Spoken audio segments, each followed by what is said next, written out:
I don't know the answer to what's the question that just popped in my head. So anybody wants to answer it.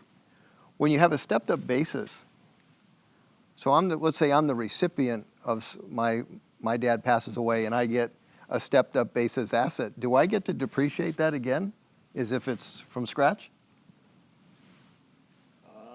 Yeah, I mean, if you're renting out the property, for sure. I mean, if it's a property that you're going to live in and use your primary residence, you obviously wouldn't depreciate that. Correct. But if it's a rental, yeah, you can start over at that point. And Wow, I didn't know that. That's pretty cool.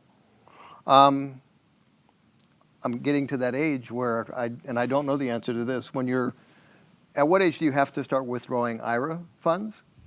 And a question that's equal to that is there a limit to the amount of IRA funds you can transfer to a Roth at one time?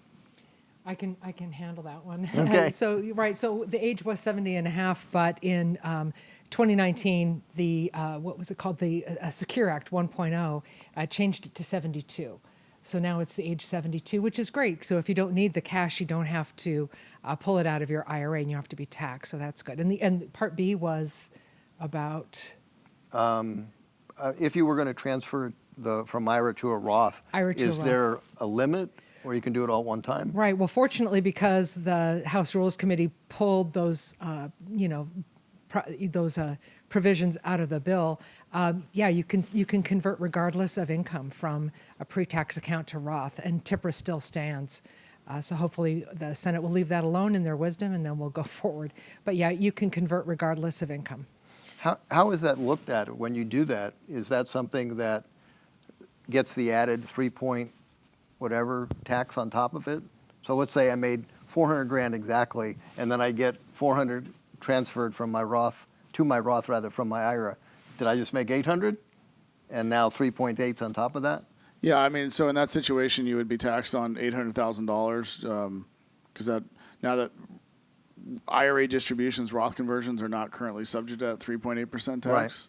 Right. I mean, who knows if that changes in the future, but currently that's not the case. Okay. Yeah, and so so there's no limit on how much you can convert to Roth IRA currently, but nonetheless, it's so important to make sure you're working with your tax advisor because of the fact that it is added on top of your taxable income for federal and state purposes.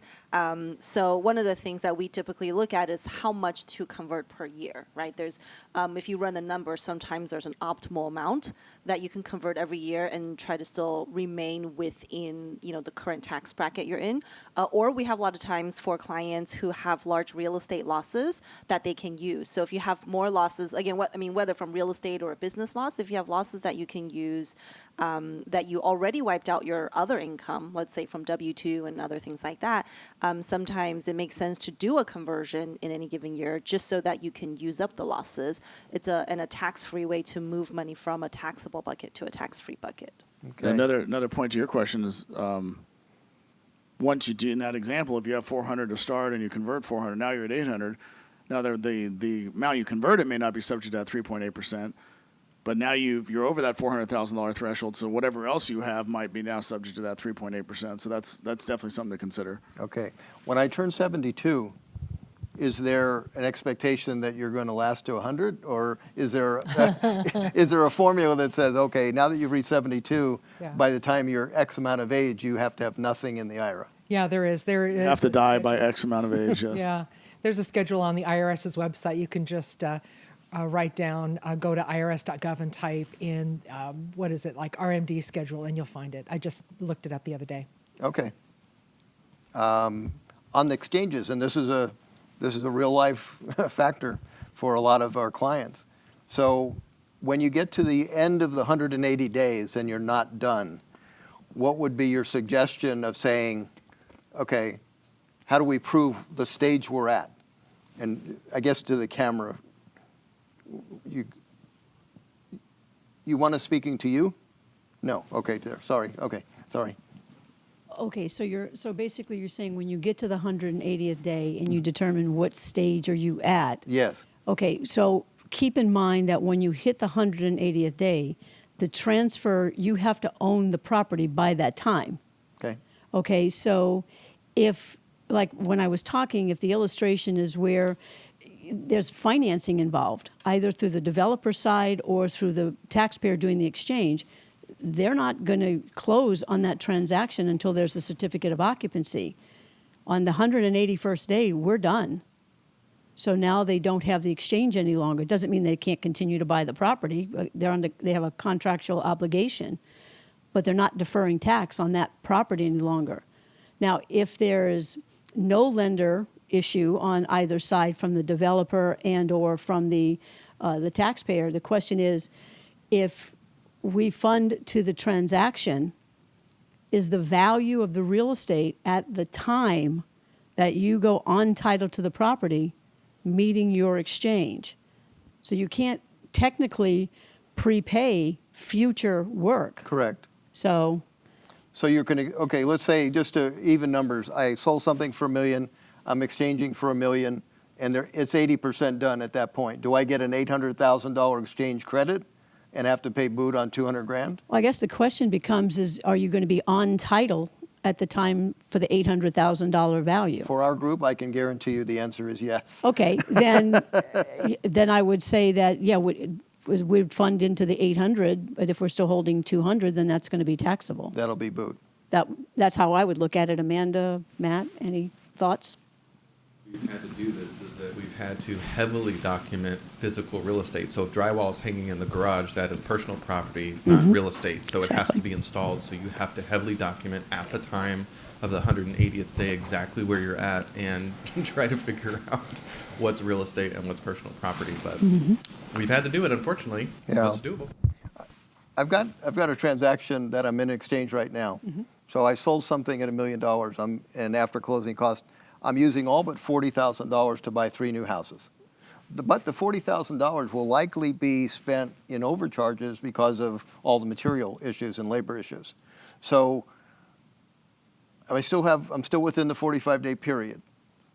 Even though my contract right now is saying, okay, we're 40 grand short of all the money that I've got, would I be better off saying, let's change make an addendum for future costs and have that 40 grand, or adjust the contract price?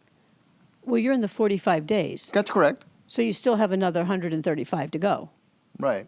So, Yeah, well, we're about to start the construction. right, okay. Yeah. No, I'm saying there could be cost adders. So what I don't want to do is have to write a 40 grand check and then take 40 grand of boot when it could have been used for the exchange. But if you're still in the 45 days, Yes, your exchange isn't over until the 180th day. I know, but don't I have to say I'm buying the net amount that showed up from the sale? Well, it's going to end up on your closing statement, would be my guess, that by the time it's all said and done, you're identifying what you're going to buy Right. in the 45 days. Right. Okay, so if you're buying new construction, you're going to be identifying probably the legal description along with the improvements to be made. The value of your exchange is going to come in on the closing statement. So if there's cost overruns and such, it's probably easily documented on the closing state, would be my guess. Is that okay? Yeah, I would think you'd want to try and document as much as possible on the closing statement. That's the Okay, easiest way to. sure. That's the easy way to support that it's quote unquote part of the exchange. Okay, perfect. And I just want to add something because we're seeing that, more often than we would like is a lot of times people not closing within the 180 days because lack of inventory, right? Or just not being able to close on a property because of negotiations and whatnot. So one potential remedy is if this is all occurring in the same year, let's say you don't close within 180 days, you either fully fail or have a partially failed tax exchange for 1031 exchange. But if before the end of the year you buy additional rental real estate, you could potentially do cost segregation and just use other strategies to extract losses from the new property, even outside of a 1031. And that could be used to potentially reduce the capital gains on that partially failed exchange as well.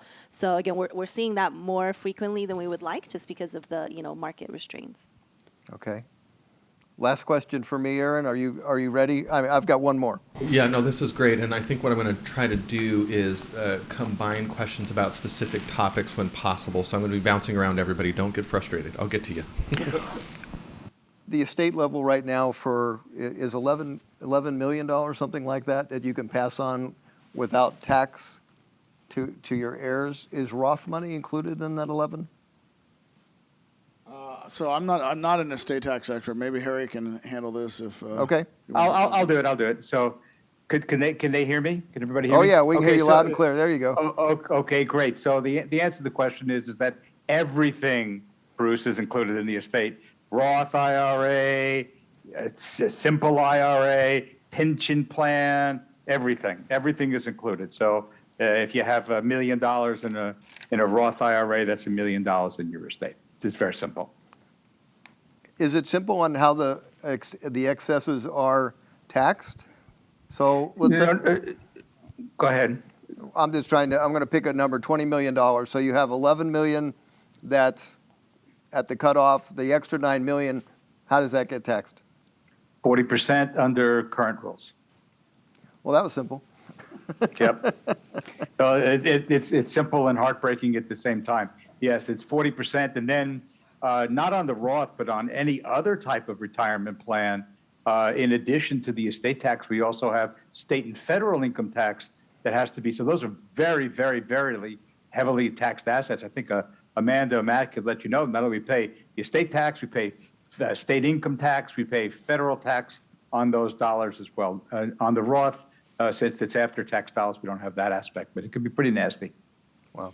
Yeah, I think I've heard Harry's firm talk about this before. I think they refer to that as a ticking time bomb when you have retirement funds that you're passing to the generation that are not properly set up for estate tax purposes, because not only is it paying estate tax, but also federal and state income taxes as well. Correct. Wow. Okay, I'm going to start with the questions, and we'll sort of lean into the 1031 for a little bit. Dino, the state of emergency for 1031 exchanges. I know in cases of hurricanes, the IRS website has a designated area where maybe the IRS might be a little bit more forgiving if things blow up. Things take a little longer, but are we still under a state of emergency because of COVID? And are they giving us any breaks for failed 45-day identifications, missed 180 days? No and no. COVID ended last year, I think in April 17th, 2020. And then there's no extensions because of the situation with inventory or material shortages or anything like that. It's natural disasters. I think the last one I just saw recently was something happening in Mississippi.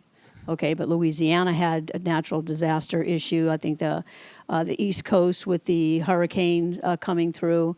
But you have a certain amount of time, and then when it gets to those natural disasters, you have to be affected by it. So we always turn it over to the accountant to determine whether the client has been affected by it or not. We lean on them to determine if they get that extra 120 days. So. Great, thank you. I'm not sure I know what this means. Is there a new 1031 upleg type of investment on the future horizon? Not that I'm aware of. No, it's still real property. So when you're doing an exchange, you're selling real property and you're buying real property. There's different ways of doing it. Obviously, you can buy single-family rental. You can buy an apartment building, industrial, Delaware statutory trust. You still cannot go into a REIT because that's not considered real property for 1031 purposes. Nor can you invest into a syndication. That's a partnership because that's not real property for 1031 purposes. So no, it's pretty vanilla. Real property for real property. Okay. Gary asked, the 1031 upleg fractional ownership DST market has gotten very hot and properties are in so much demand that the monthly cash return on the investor's equity has been going down to historical lows. How much lower will cap rates go? Is there a new 1031 upleg type of you already answered that. So we're crying because returns are low. Yeah, they are. I mean, we do a lot of, people are going in and out of Delaware statutory trust. Obviously, we facilitate the exchange. We do not represent the properties that people are going in and out of, but those returns are, I think, 4% if you're lucky with leverage and less if no leverage on the properties. So the returns are really low in the DST space because they're struggling just like everybody else is to find suitable assets to buy so people can exchange into. So that market, what used to be, I would say from a personal standpoint, used to be something you can fall back into as a backup property, it's getting really difficult because a lot of the sponsors right now are selling. So, so you've got all these people coming out of the DSTs that they were in. A lot of investors are feeling a little bit upset because they were hoping for like a 5 to 7 year hold, and some of these properties are turning in 3 years. And then now, and they had good returns, and so now they're going into stuff that the returns aren't as high. So it's been a struggle for the DST space too to get that really good property. But that you talk to your registered rep who sells the product and hope for the best to see what's coming out on the horizon for them. Last year we talked a lot about opportunity zones, and I'm curious to know, Dino, I know the answer to this, but some people might. So their 1031 exchange blew up, day 45, they didn't identify. I can just go into an opportunity zone investment, right? Well, you're going into an opportunity zone fund to help kick back the capital gain tax on and to push it away. I don't know if the timeframes or anything have changed on that, but one thing about opportunity zone funds is that California doesn't recognize it. So you're the federal, you're investing the gain portion of it, and I believe the holding period. I'm looking to Amanda and Matt. The holding period's got to be 7 to 10 years, and you get a discount on which you'd have to pay federal taxes, but it's not tax deferred or tax free in any at any period. It's just pushing it back for a while. But that's one way to not pay the taxes immediately, but given if capital gain rates go up, you might want to pay the taxes. Yeah, no. Can I jump in on that a little bit, if for a second? So on the qualified opportunity zones, you're 100% correct, and of course you have that tax leverage that's involved. So if they turn around in the new tax act and raise the capital gains taxes to 25% September 21st, you're gonna basically defer it out at this point now about 5 years. It used to be 7. Now I think it's about 5 years that you're doing it. And hopefully by 5 years, you'll pay capital gains tax at that rate. So the arbitrage is maybe we'll be back at 20 or 18 at that point, or we could be at 28 or 29. So there is no specific answer, but you do get a deferral for that period of time. The increase in basis part pretty much is gone. Where you get that extra, I think it was 15%. Is gone, and now you just get the potential for a tax-free gain if you hold on to it for 10 years. And it doesn't appear that this qualified opportunity zone investments are going to be again impacted by the new legislation. So I think that's the answer to that one. So we don't know. It's pay it today at 20 or pay it tomorrow at God knows what, but you could take a shot at 5 years later, maybe better. I'll just add, I think, in terms of 1031 exchange, typically you wait until the exchange has failed. That's the date you create the taxable event, and then use opportunity zone as one of the remedies for that. I know we talked about opportunity zone extensively a couple years ago, but I think in practice, we're not seeing a lot of real estate investors go into opportunity zone. Most of what we're seeing are clients who are selling highly appreciated stock. And because stocks are not eligible for 1031 exchange. And so if they're trying to move stocks into real estate, those are typically, in terms of investor clients, those are the ones that are kind of dabbing in the opportunity zone fund side of it. And I think similar to what you're saying with DSTs, what I'm hearing from most investors, it's difficult to find opportunity zone fund offerings that they can even put their money into. So. I agree. I've had the most interesting conversations with cryptocurrency investors that are looking to diversify out of crypto into real estate, and the opportunity zone is one of the ways they can do it, since 1031 exchanges obviously won't work for that. So I think that's sort of cool. But Amanda, I was going to follow up with you guys, you and Matt. Are you having much conversation? I think you answered. Doesn't sound like many people are coming your way with the opportunity zone questions. No, I mean, really, I think a lot of people come to us to find out where they can get those kinds of offerings, and obviously, we're not registered, investment advisors to be promoting any of that stuff. But yeah, even just speaking with other colleagues or sponsors of various types of syndications and funds, just not a lot that we're seeing in terms of available, deals that are taking money for ozone. Let me jump in. Let me jump in again for a second, Matt. Of course, we are seeing more of the opportunity zone fund investments, but I agree with you, Amanda, Matt. It's been not so much around the real estate. Has been around, a sale of a business, a portion of a sale of a business. We're also seeing a lot of charitable remainder unit trust work where it fits. But the other thing we also need to understand is that it's also possible, and sometimes even probable, for the investor themselves to do their own opportunity zone investments rather than using a syndicated opportunity zone investments. They form their own LLC, they certify it in an opportunity zone, acquire some real estate. We've seen quite a bit more of that. But again, it's the same thing like I always said, don't let the tail wag the dog.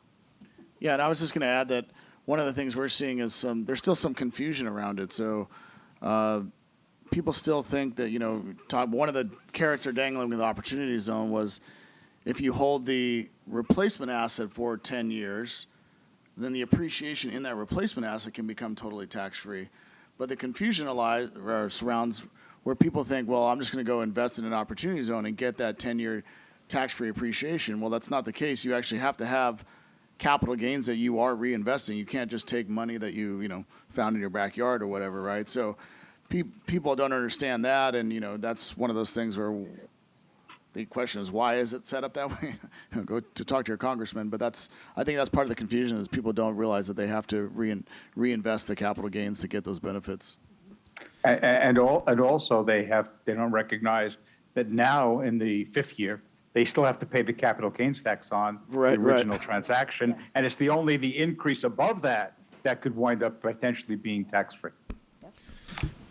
Dino, is this forced demand because people are worried about the politics of the 1031 exchange changing? So would we see a drop-off in 2022 because of that?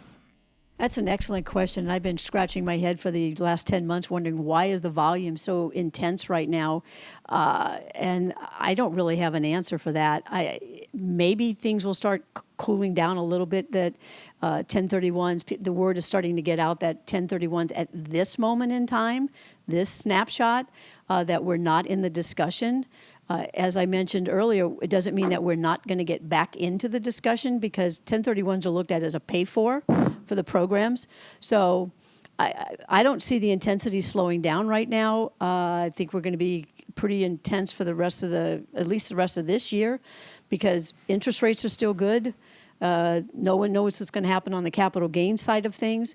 I think but we also had some hesitancy too in the 1031 space because people were concerned when they were going to cap off the 1031s to say $500,000 per taxpayer per year. People were concerned, well, if we do the transaction in 2021 and they pass this, is it going to go retroactive? Mm-hmm.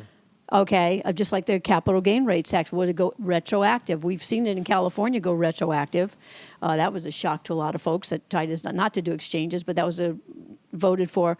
So I think that was part of the driving factor at this moment, but I don't know. I mean, this is not forecasting is not my specialty. I don't bet on football games or what Congress is going to do. Wise choice. I think I'll just add, just in speaking with a lot of our investor clients, I think two things, for me at least, one thing that I learned from Bruce many years ago in terms of people sitting on highly appreciated assets, the question of when do I sell? And so I think a lot of people are asking themselves that question as in, do I sell this? If not, maybe the conclusion is that I'm only keeping it because I would otherwise buy this property at today's purchase price. So I do think there are a lot of investors going through that question themselves and then deciding whether they're going to, leave the property, let's say sell a California property and replacing it with out of state.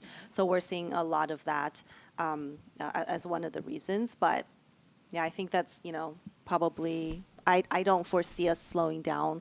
We also have a lot of clients that are just getting unsolicited offers on properties, way over value, where someone might not have received that in the past, would not be contemplating a 1031 exchange. But we're actually having clients who buy a property, maybe 2-3 months ago that are already getting over, like unlisted property at 400,000-500,000 over what they just bought the property for. So that's probably creating additional 1031 exchange transactions too. And a lot of stress in the process, because what's happening is when you're the seller, you're in the catbird seat, right? Now you're the canary in the cage, and there's the cat sitting on the outside, because now you're a buyer in the same market you were just a seller out of. And so in that situation, when you talk, a lot of folks are going out of state, so it's California sellers. I'm not saying everybody, but there's a lot of transactions, because when you're selling at a high valued property and you know that you have to buy, where are you getting your returns? So that's why they have to leave California to go to states like, and I see a lot of people still migrating to Texas, Florida, Tennessee, the Carolinas, Alabama. I'm even starting to see Mississippi now, okay, in the Rust Belt, some Ohio and such. But you have to buy in this market, and the competition is not only heavy in California, it's everywhere. It's every state. Everybody says, well, but it's so hard to find property. I said, I know, I hear that every day. I'll mention one thing that investors, I think, should keep in mind is that they're exchanging something they bought for $300,000 that you're selling for $1 million. That's crazy. And so you don't need to get a deal on the other side. You need to accomplish the goal of not having a taxable event, but your gain is already in the can. Mm-hmm. And so I always think of my basis maybe different than other people. So I'm buying these 3 new houses. Is my basis $300,000? Not really. It's 100. Mm-hmm. Numbers work really good in my head that way too. Yeah. Dino, does it matter if the fee for the exchange is paid inside the exchange or outside? Well, the fee is a part of the transaction, so I would say pay it inside the exchange. It's like paying the commissions, like the title, the escrow. It's a cost of the transferring of the property, so typically the qualified intermediary's fee is a part of transferring the property. I mean, can you pay it outside if you wanted to? Sure, but I don't see the tax advantage to. Okay. Let's go to self-directed IRAs for a little bit. Karin, can we talk about the one of the concerns of the legislation was that they were going to get rid of the LLC. Can we talk a little bit about what that is and what it provides for an IRA? Because maybe some people don't know what that is and why they would want to create an IRA-owned LLC. Sure. So you're talking about what's commonly called the Checkbook IRA. There was a case called Swanson versus Commissioner in 1996, and that kind of kicked this whole thing off. And as I was mentioning earlier, it's when an IRA buys a special purpose LLC, and then we, as the IRA company, we fund the checking account of that LLC. Just a little background there. And what you can use it for, it's especially great if you're buying properties at auction because of the instantaneous demand of that money. You need to have the money right now. You can't wait a couple of days to get the auctioneer the check. And so that's really helpful for that. It's also really helpful if you have assets that are highly transactional. For example, when you're buying tax liens, because you can buy a lot of tax liens at the same time, and a lot of times they're small. Each time money comes in and goes out, there can be fees. So having an IRA-owned LLC can really save you, even California prices, with the LLC, can really save you a lot of money on transaction costs. But otherwise, at least at our company, we've been able to streamline the process so that you're not waiting a week for a check. Usually it's just a day or two before the transaction is funded. It's not a long waiting period like it was in the in the past. So you don't always need an IRA-owned LLC. But it can be a useful tool. It's something to weigh in your head, because especially if you're a California resident, you also have that $800 a year fee to the Franchise Tax Board for the privilege of having an LLC. So you need to make sure it's cost effective. Plus, you're going to pay the lawyer to set it up. You have to have a third party create that account. So there are some times when it makes a lot of sense, but a lot of times when it doesn't.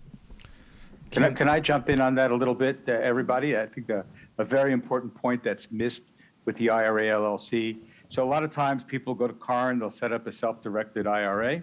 They'll acquire a fully paid for piece of property and they will rent that out to a third party. You know, all the rules are complied with, everything is great. Now we have a landlord-tenant liability.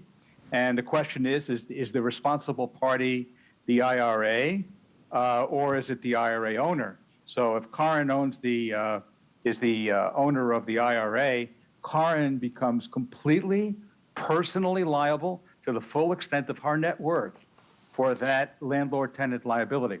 In the event that she owns that property within an IRA LLC, it should be limited to the equity in the property, and that alone is a substantial reason to have an IRA LLC for each property inside a self-directed IRA. Otherwise, we're really, really, really turning around and betting against ourselves. Just wanted to bring that in there. Very important. That is indeed important. I'm going to open an IRA LLC, and I'd like to open it in South Carolina or South Dakota, so I don't have to pay California $800 a year. That's possible, right? Yeah, Harry and I can both take that. No, you have to pay the tax in the state in which you're living, making the decisions. I mean, you can certainly, if you're a California resident or whatever, a resident of any state, you can certainly create the LLC in another state. But especially in California, you're still going to be paying the franchise tax board their annual fee. Yeah. Let me jump in on that with Karn, expand just a little bit. So if we're buying some property in South Carolina and you're a California resident, so let's just run that transaction through. First of all, the property's in South Carolina, therefore that LLC needs to be registered to do business in Carolina so it can defend itself in the Carolina courts. Then we have the secondary problem is who's the manager. So I believe, Karn, that in the Checkbook IRA LLC, that Aaron, you would be the manager of that LLC. So therefore, California considers you doing business in California. So therefore, you need to register it in California to get the $800. Now, that's being attacked in a few states right now because that's, I think, a little overreaching on the part of California, but that's the way it is right now. So there is some cost associated in doing that. Yeah, I keep answering this question, and people just swear to me like, "No, South Dakota. As long as I do an entity there, I don't have to. It doesn't matter where I live." Well. If you to set up an entity in South Dakota, and it's managing or owns property in Alabama, then it needs to be registered in Alabama. The question is, what if the manager of the South Dakota entity is not a California resident? Then I think that there is an argument that it doesn't necessarily have to be registered in California. But then there's a secondary argument. If you have a property manager and you can fire the property manager, then you're doing business in California. So it's interesting. And who's going to fight the franchise tax board over $800? So that's the other side. That's how they get away with it. I'm going to create an avatar in Facebook's new metaverse that lives nowhere in the United States, and they'll create the entity, and then I'll be out of trouble. So I'm that nerd. That sounds great, Aaron. Yeah. Okay. Let's see. We had a bunch of IRA questions. The sale of the is the sale of a property held in a self-directed IRA to a sibling or brother a qualified transaction? Yes, it is. You know, you've got disallowed people in an IRA, and it's your ascendants and descendants, but your siblings, your nieces and nephews, your aunts and uncles, you know, they're allowed. So your IRA absolutely can sell an asset to a sibling. That's allowed. Would I get a reassessment moving my property from my name to an LLC, and how does an LLC protect me? Okay, I'll take that one as well. If properly structured, the movement from you to the LLC, if the before and after ownership is proportionate, there is no reassessment of the property. Hello, team. A few years back, you recommended waiting to collect Social Security until the maximum age. I am 64 and a half and fearful Biden will ruin Social Security, or it may dry up sooner than expected. Thoughts on signing up now versus waiting a few more years? Boy, don't everybody jump in at once, huh? So, Well, I've got to. I'll go. Bruce, you want to do that one? I'll Well, do it too. I'll just do Depends how part you of wanna do it because what's interesting is what just happened last year is what did it go up? Because of inflation, it went up like 6%. So if you think you've got inflation coming, that could be multiple years of that. So that's just something to think about. Yeah, and the other thing to think about is that the demise of Social Security has been going on in my business life for 50 years. Since it's a social or it's a substance support for so many people in America. They may tinker with some ages a little bit, but I don't think Social Security is going away. It's part of the fabric of America. It's a good political talking point, however. So I wouldn't worry about it all too much going away. Can a 401A account be invested via self-directed retirement accounts? Yeah, 401 just refers to the tax code section. And so, yes, absolutely. So usually a 401A would be like an employer plan. And then if you're no longer working for that employer, typically that's when the plan document allows you to do a rollover from that plan to another kind of account like an IRA, self-directed IRA. So yes. Can I move my money from Fidelity IRA to a self-directed IRA? Absolutely. We do that 100 times a day. It's called a transfer. So you complete our transfer form and you sign it and give it to us and we sign it. We send it to Fidelity and then they send your money over into your account either by check or wire. So yes, absolutely.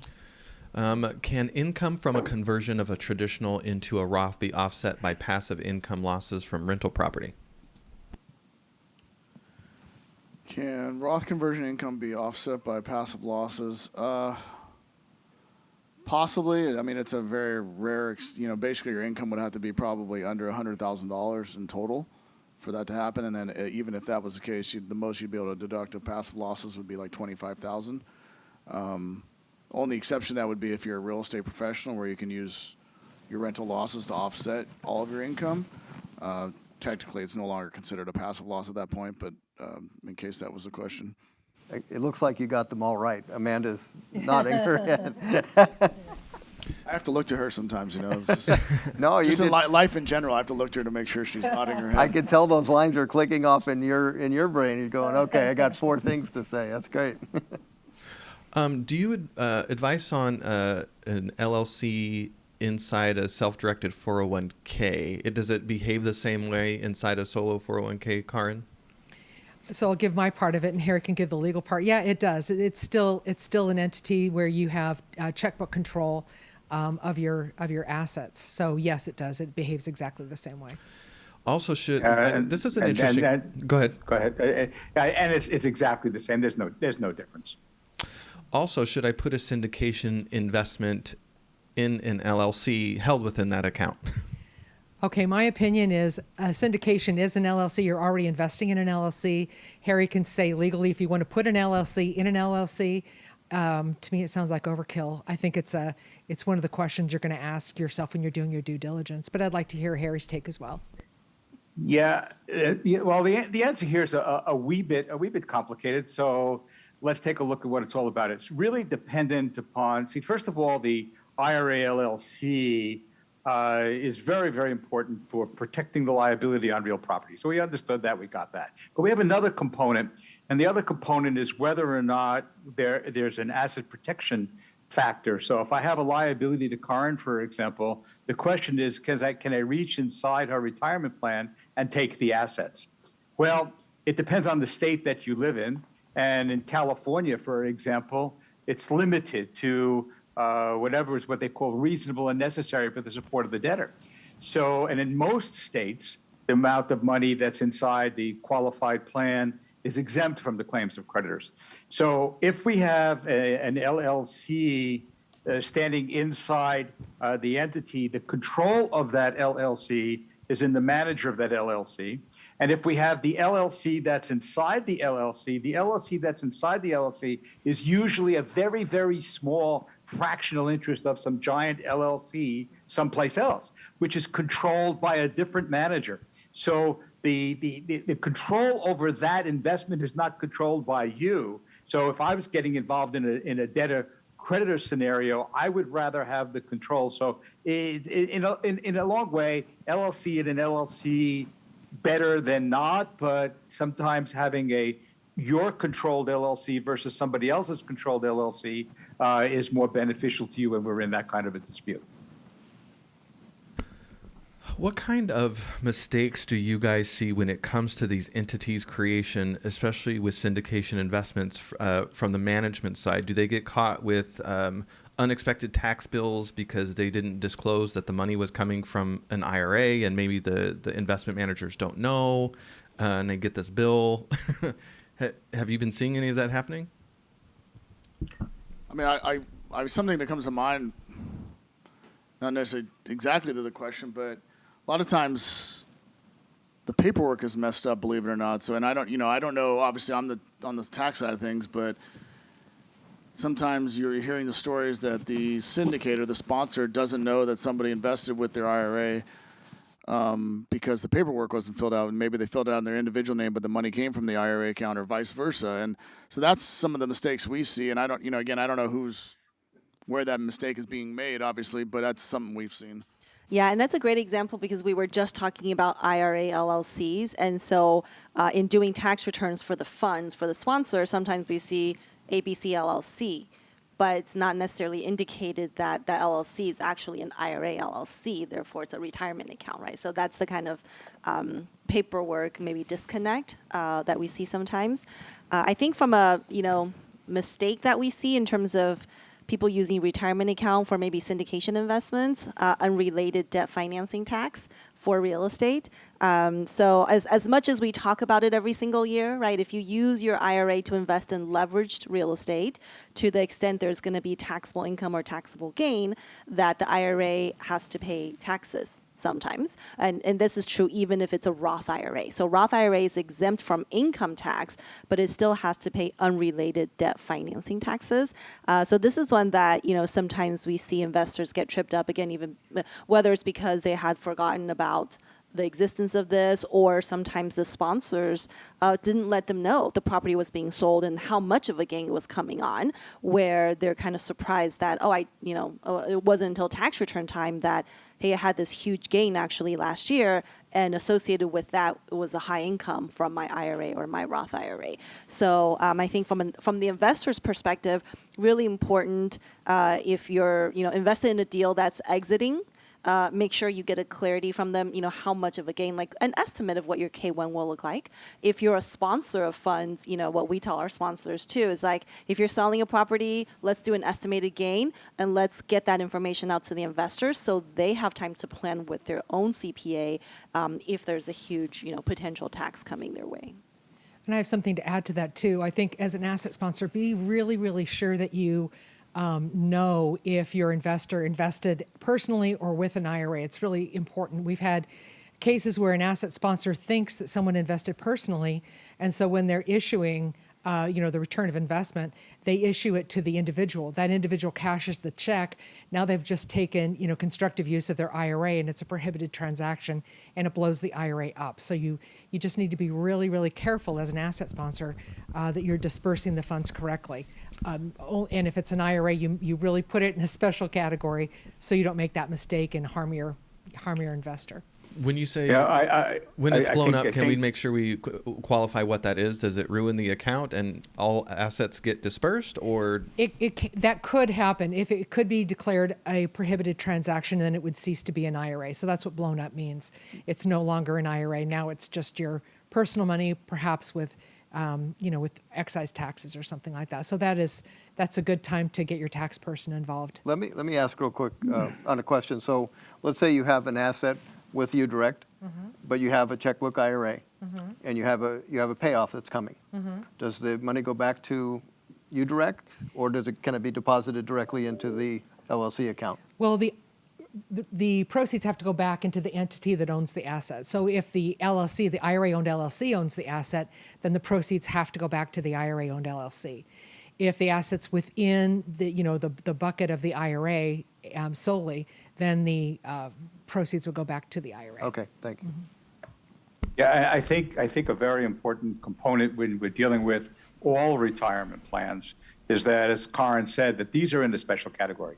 We see these messed up constantly from beneficiaries being messed up. We see them messed up by the way in which the LLCs are constructed. We see them messed up between sponsors and owners and beneficiaries. So all we're just saying there is that if you're going to transact a more sophisticated transaction with a retirement plan, that you get help from Karin and people like Matt and Amanda, and just look at that separately. It's not business as usual to keep ourselves out of problems, because those problems there could be quite expensive and could, as Karin said, blow up the whole IRA, and we don't want to see that happen.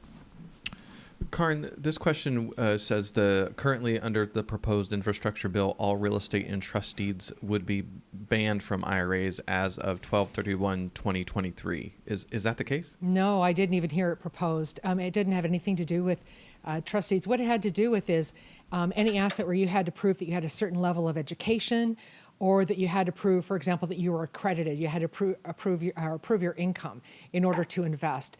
Those are the kinds of assets that were on the chopping block, which are, again, the House Rules Committee took that out, so it's no longer a threat. But again, unless you had to prove you're accredited in order to invest in a trust deed, that was not on the chopping block last week. Okay, Matt and Amanda, it's tax time. We have a lot of questions around how the $400,000 is going to be defined as they're working on this current legislation. Our understanding of how it was at least written, a month or two ago, was that it's based on taxable income. Now, some things in the tax world are based on adjusted gross income, but most things surrounding the proposals were discussing taxable income. So 400 for single, 450 for married, or 400 for single, 500 for married, depending on what you're talking about. But Yeah, and keep in mind, I think, the latest and greatest information is that the individual income tax rate is not going to be increasing at the top. So that kind of, so then in terms of actual tax changes on the individual side, that 3.8% net investment tax that might now be applicable for pass-through income of businesses, that is also based on taxable income as well. Well, one of the things I was shocked to see was this idea of the taxes on unrealized gains, which is crazy to me. So is that saying that every year they have to report what the value of all private companies, notes, real estate, they would have to have some kind of valuation done each and every year on every asset held, and then that would be taxed? We're going to start an appraisal company, Aaron. Well, I think Matt and Amanda will join with me on this, that yes, Aaron, it's absolutely insane. It sounded good politically. It's almost impossible to implement. And the cost of implementing it is it's bizarre. That's one of the reasons why many times the taking away the step up in basis, because it was so difficult to determine basis for assets that are 20, 30 years old, trying to value companies, properties, businesses, real estate, restricted holdings each and every year for the purpose of assessing a tax without liquidity. I'm not so sure that it would even survive constitutionally. Well, and who are they hiring at the IRS who even knows what they're looking at? Well. Let me just make a statement that I've been trying to make since I wanted to fit this statement in, even though it may not be a popular statement. And that is, when you look at what the proposal was, look at every bank account that was $600. Everything that goes in and goes out. Look at every bank account that was $10,000. Look at what goes in and what goes out. Now let's hire 87,000 new IRS agents and invest $80 billion in the IRS so they can extract $450 million more taxation. What they're basically saying, and this is what personally I resent, and I don't mind sharing it with everybody, is that everybody that has any money is a tax cheat, and we're going to catch you now. And I just think that is absolutely terrible. And I just wanted to make that statement. Now, Amanda and Matt, you can go from there. Gosh. Yeah, I think I would, agree with those statements. Yeah, the unrealized gain, that proposal, thankfully, looks to be off the table now. It was very short-lived, and I think for those reasons where, whoever thought it was a good idea to propose that politically, then talk to the people actually doing the work and then trying to figure out, well, how does that work practically speaking? So yeah, I mean, I think the good news is... Yeah, just look at it from the perspective of you have a like you have to evaluate IRA investments every once in a while, right? So if you got your IRA invested in a syndication, and you got to determine the value at the end of the year, you own 0.03587% of this LLC that someone else controls, and there's 3 to 5 different ways you can value that asset. Like, so now you're going to multiply that by a bajillion and figure, it's just, it doesn't make any sense. When it comes to valuating that kind of an asset, especially like a private placement, we have a real beef with that because, and I mean we as an industry, because how do you take a brand new company that just formed and make it pay for like a $40,000 business valuation when it doesn't even have $40,000 of profit that initial year? I mean, it kills the seed before it ever really germinates. So it's a big question. The cost alone to do these appraisals on private companies and private notes, it's just weird that it ever came up. And they were talking about it going all the way to the Supreme Court because it challenges what we consider income. So anyway, what is the current status of the 600 bank account requirement? I'll take that one. So the 600 bank account, as part of the bill, was killed. Then it went to 10,000, and part of the bill was killed. But this could be implemented not as part of a bill, but by an executive order from the president to the IRS to implement. I don't think they need legislation. But so far, it's been killed. There's been tremendous pushback, right, left, in the middle, in between. And look at it this way. They're basically saying it's an unreasonable search. In other words, as Amanda and Matt was saying earlier, innocent till proven guilty, the IRS is assuming that if you have over $600 in your bank account, you're already guilty of tax evasion. So it's an unreasonable search without probable cause. It probably wouldn't fly anyway. And remember what's happening. What's happening as a result of all this, if you listen to all of this politics, what's happening is that it appears there's going to be an alienation, or the government is trying to alienate its populace by doing all these things. This is crazy. I mean, and so I hope that very shortly that we return to substantive tax policy, get rid of the politics, and get rid of the class warfare. It's just horrible. And hopefully, in what we've seen, Matt and Amanda talked about, and I've seen as well over the last few days, a little bit of sanity, but I don't trust the sanity. I think that's insanity to get a bill through, and then we're going to see it again next year or the year later with some forms of tax reform. I'm looking at some of these proposals, and I keep hearing the word marriage penalty. Do you see clients strategically divorcing or not getting married to have a better outcome on their tax returns? I got an email yesterday. I plead the fifth. I got an email yesterday from someone that said, my husband and I are divorcing. I need to know what the plans are. As far as I knew, I recently talked to both of them, not aware of any actual marriage issues. So yes, people are definitely thinking along those lines. People are delaying getting married, especially for a lot of investors who are younger in the tech industry, both making very high income. The example of marriage penalty, like we were saying in the originally proposed tax increase, where we talked about no one making over $400,000 will have their taxes increased. That's a single person. But if you're married, then you hit the highest rate at $450,000 combined. So you can see how big of a marriage penalty that is. But again, thank goodness that one, for now, as of today, is not on the table. I've got a question. Go ahead. Sorry. Well, that makes it, when you look at it, it makes no sense. It should be like Amanda said, if it's $400,000 for single, it should be $800,000 for marriage. So for married. So that marriage penalty, you're supposed to encourage marriage, allegedly, and not discourage marriage, is a great discouragement. The other thing too is if you get divorced and it's a tax-related divorce, they can ignore it, and that does happen on a rare occasion. And there are a whole bunch of estate tax ramifications on being able to leave your estate to a surviving spouse without any transfer taxes, which is eliminated if one is divorced along the way. So there's a lot of stuff around that needs to be explored carefully. And like we said, thank God it's not in the bill the way it stands, but we just need to keep an eye on it. My question was, California has a lot of migration out. How interested are they in making sure that you actually live more than half the year out of California? I'm just curious what they do to follow you. I live full time. I live full time in Florida, but I know that there's people that are splitting their times. So, But every time I see you, it's here in California. thanks. Yeah. Thanks a lot. Matt or Amanda, you want to handle that? If not, because we do handle residency audits. So let me tell you a little bit the answer to that question, then Matt and Amanda may want to pile on to this. So it's not one factor. It's not how long you live in California or not. It's where your heart is. You consider yourself, Bruce, to be a Florida resident. That's very, very important.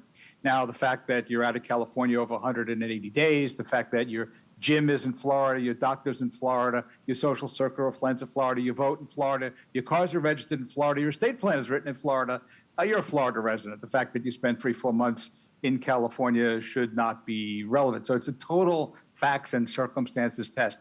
We have people who are trying to cheat. They say they're out 180 days. They got that condo in Las Vegas.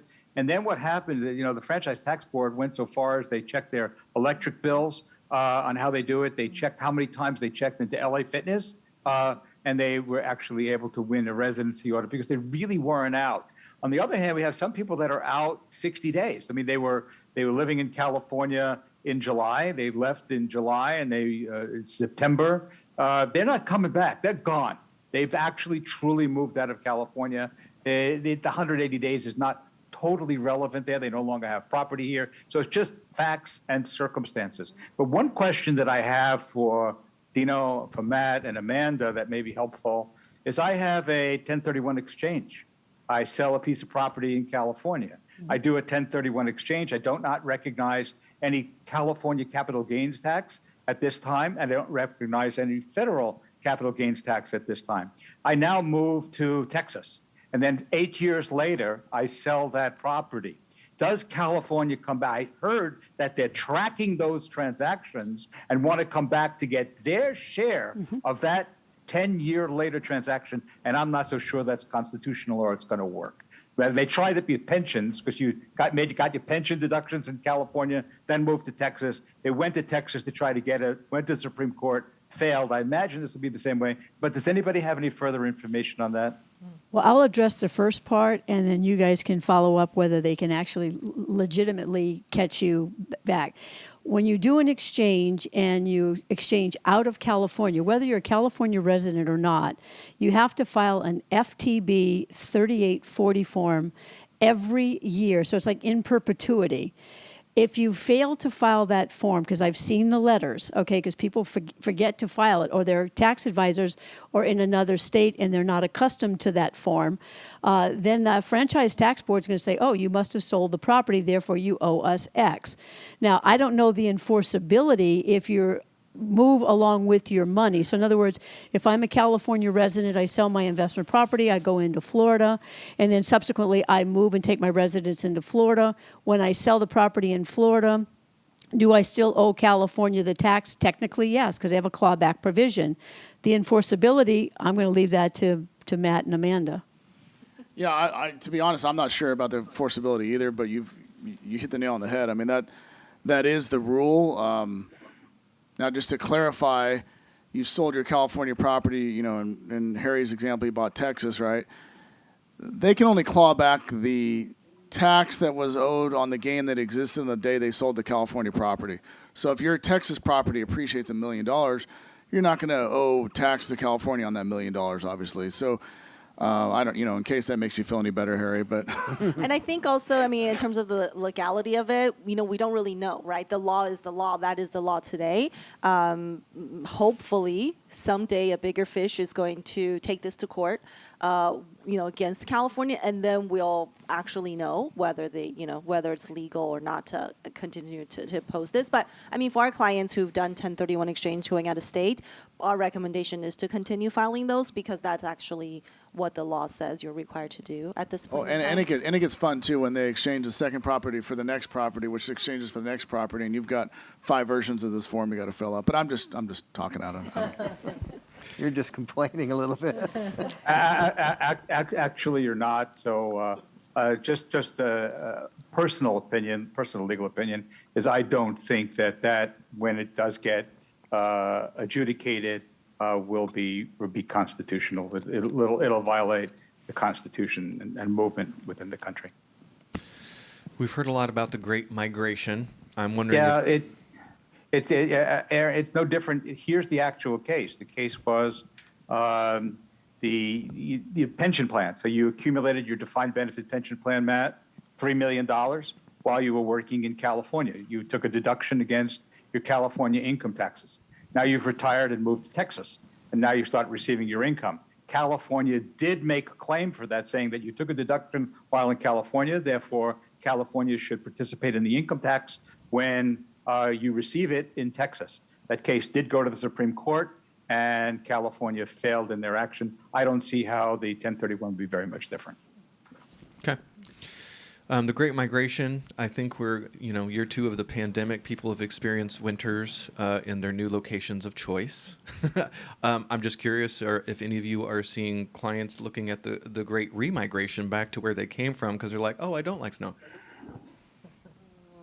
I think in our firm, we really haven't seen that at all. The only remigration were some of the tech employees who, moved to Florida or wherever temporarily, and are now coming back just because, work is requiring them to be here a couple days a week and just not as feasible to be out anymore. But outside of that, no, the people who have left, I really haven't seen them move back. Okay. I have a friend that a couple years ago got a new job, moved from North Carolina to Austin, Texas, bought a very nice house for $625,000. Family's about to move to Florida, and they're in escrow for $1.35. Unfortunately, they're under the 2-year ownership rule, but the property has doubled. How would you play that? Is that you get the exemption, and then the rest can you do a 1031 exchange with the remainder? Technically, you cannot do a 1031 exchange on your primary residence, but there are exceptions to where you have reductions of the exclusion. So Matt and Amanda can weigh in on that one. Yeah, I think I would look at it from the perspective of, are you unforeseen circumstances, I think is the term they use in those situations. And are you moving because you were forced to move because you got a different job in Florida now? If you didn't, that might be one of your arguments.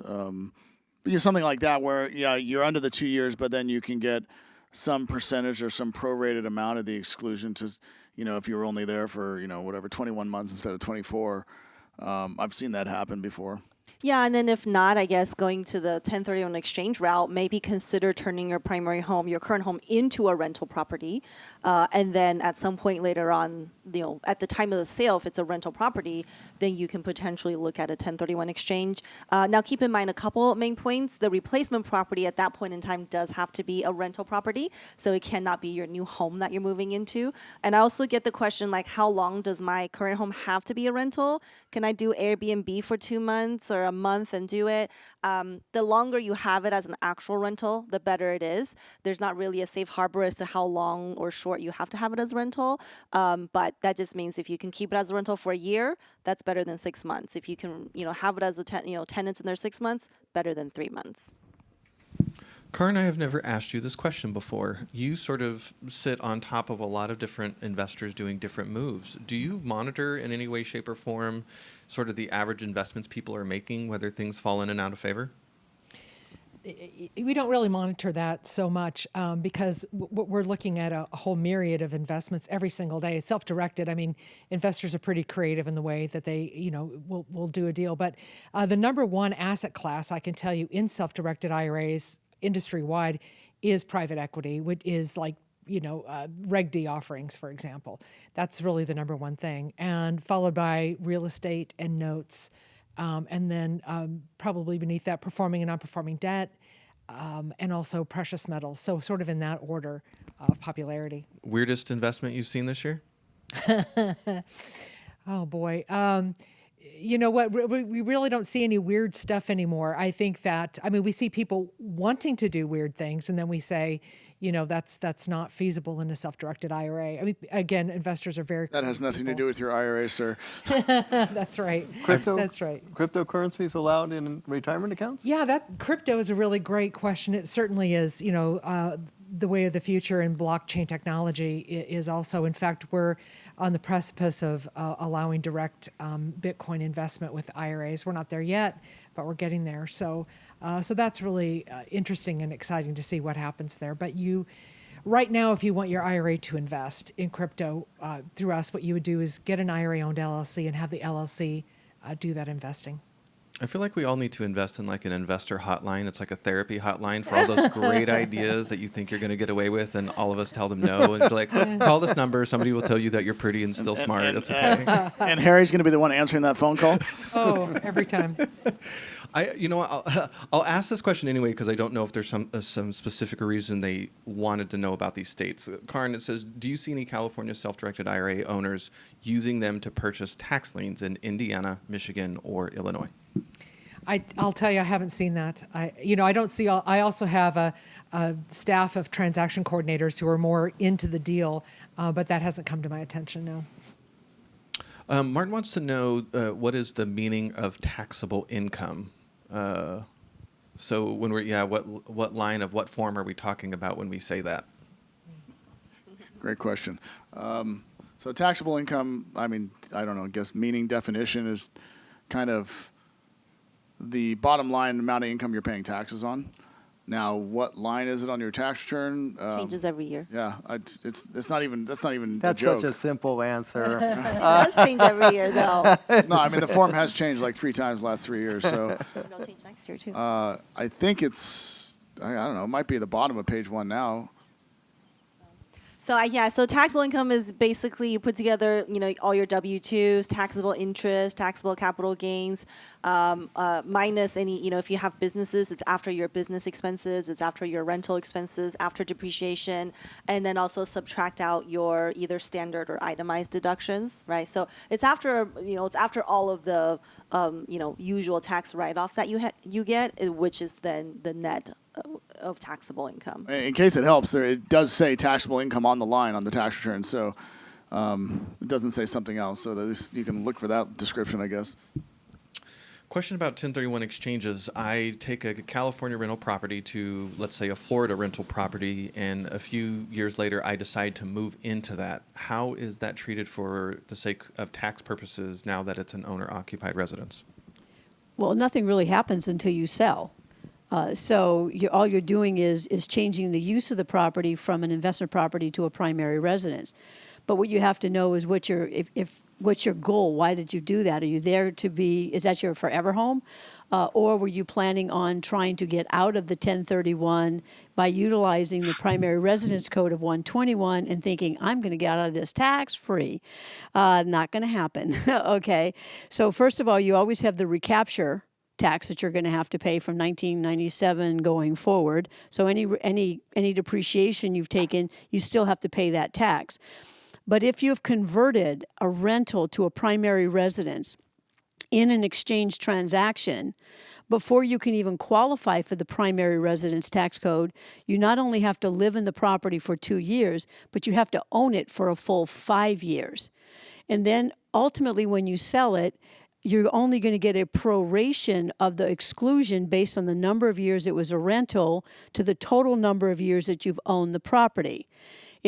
So the key here is the last use of the property. Now, here's the interesting part. If you convert an investment to a primary residence, so say to establish its investment intent, it was a rental for 2 years. You move into the property, live in it for 2 years as your primary. Convert it back to an investment property. Under the primary residence tax code, you get to have exclusion of gain of $500,000 if you're married, $250,000 if you're single, okay? But you can't be out of the property more than 3 years. So what some folks might be thinking about doing as a strategy is moving back out of it, converting it back again to an investment property. Within that 3-year window, then they will get the full exclusion of the 250 or 500, and then they can do an exchange for anything that's above and beyond that.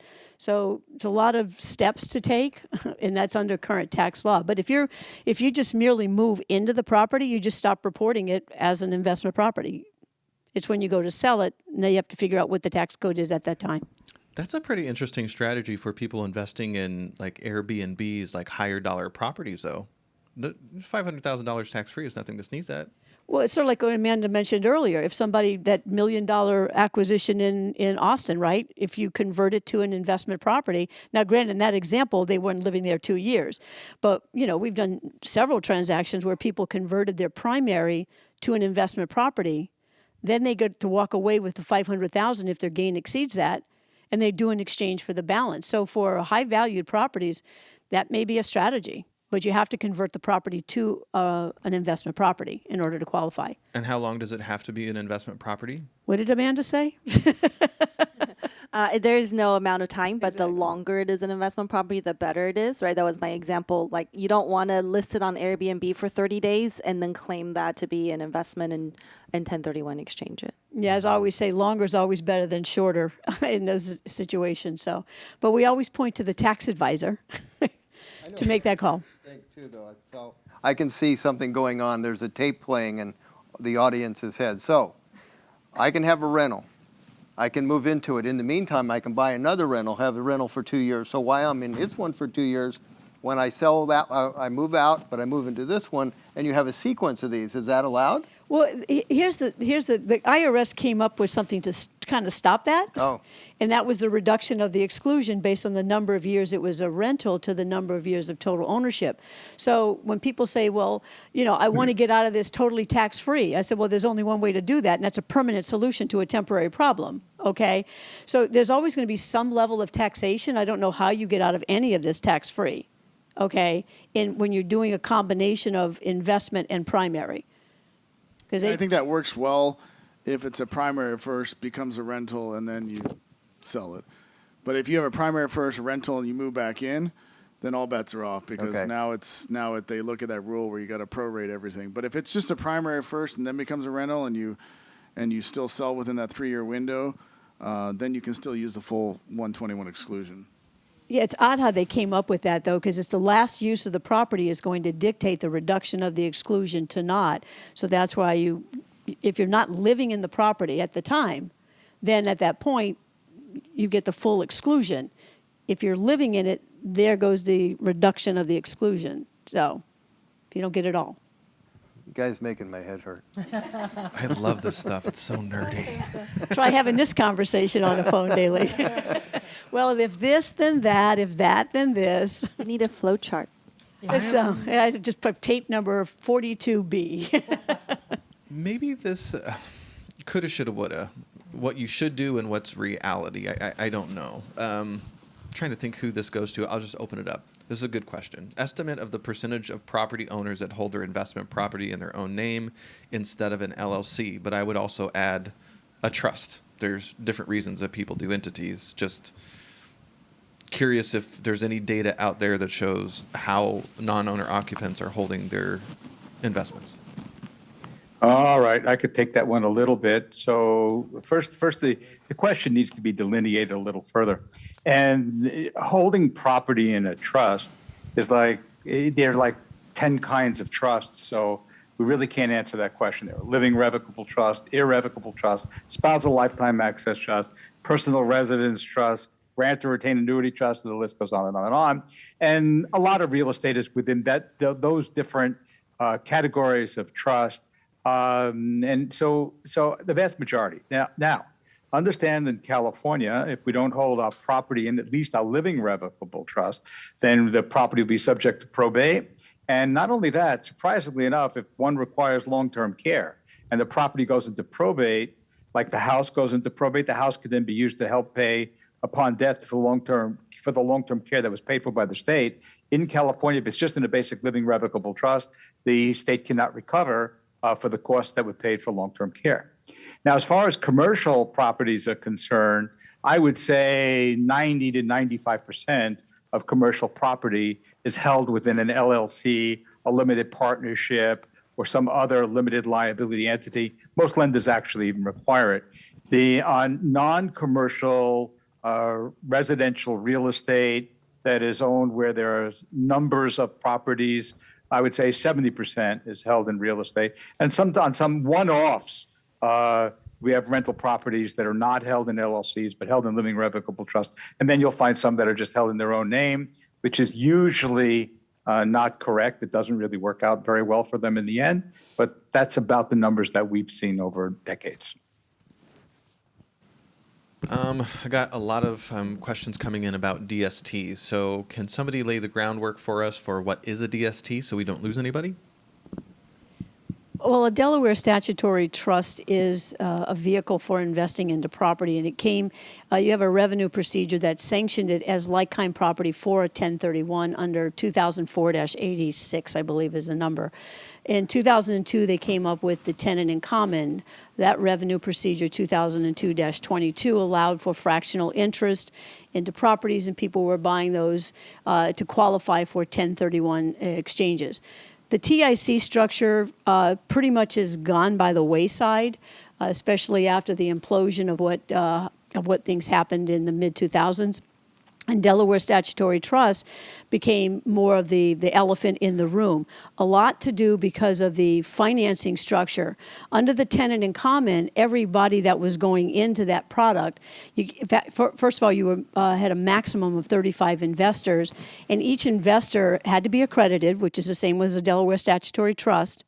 And when I use the term accredited, that means that your income has to be either $200,000 if you're single, and I think it's $250,000 or $300,000 if you're married, and or have assets of $1 million or more, excluding your primary residence.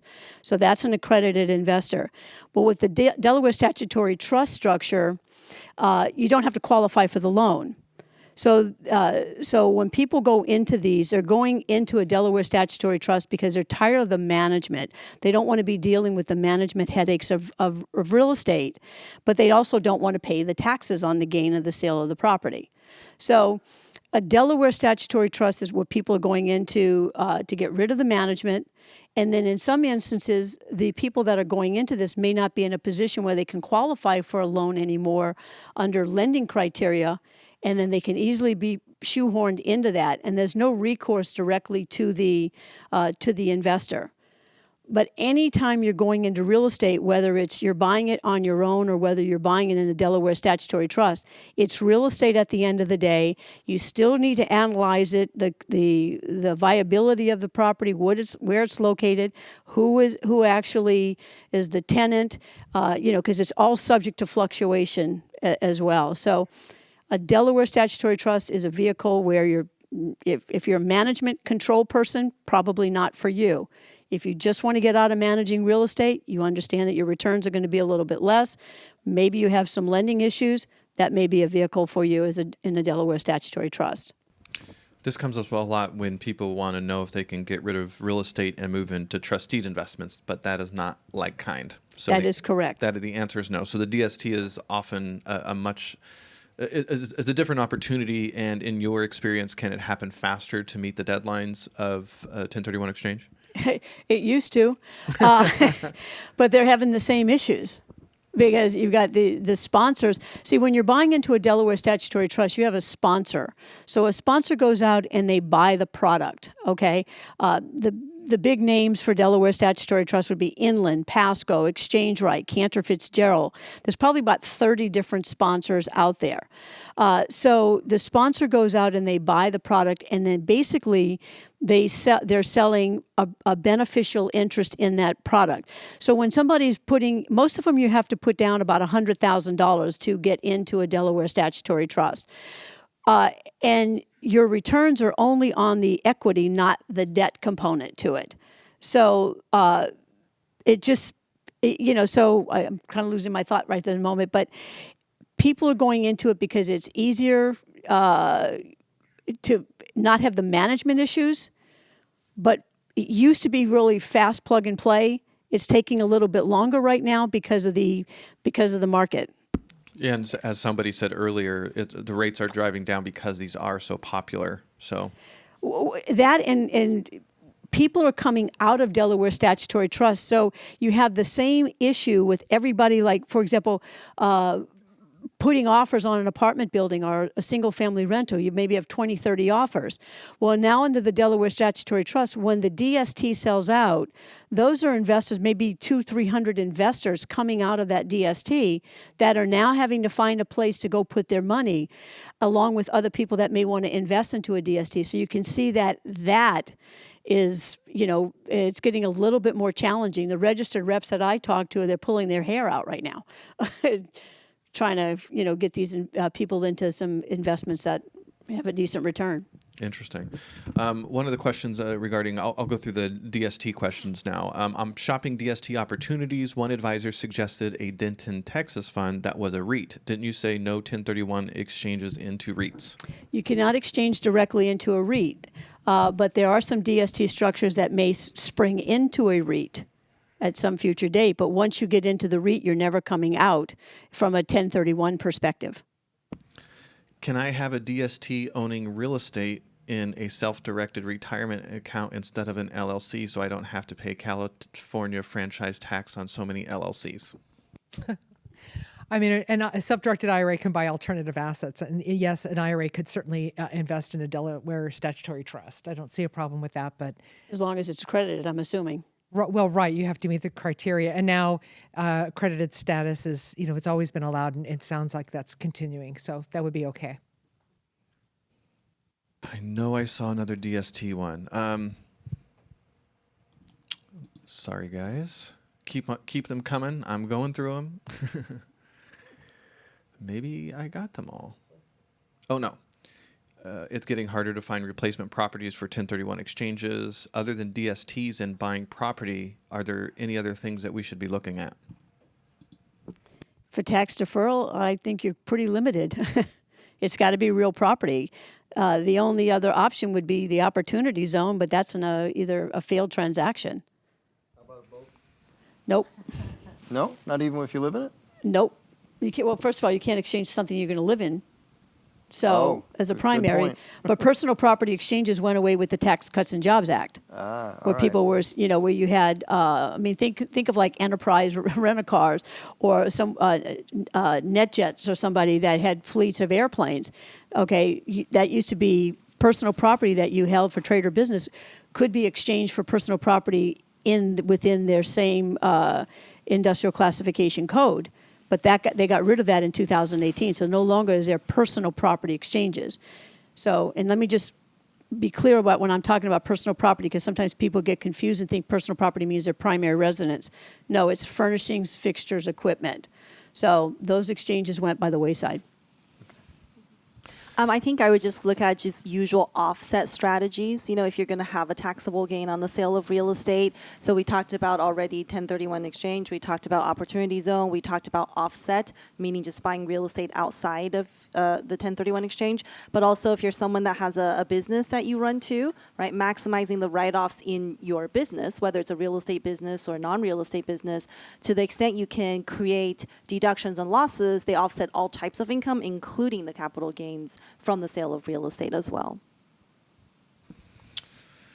All right, see, I'm telling you, we need this therapy line for investors. I'm currently a California resident. If I become a resident in Mexico and I own California real estate through Wyoming LLCs, why do I pay state taxes on the adjusted income?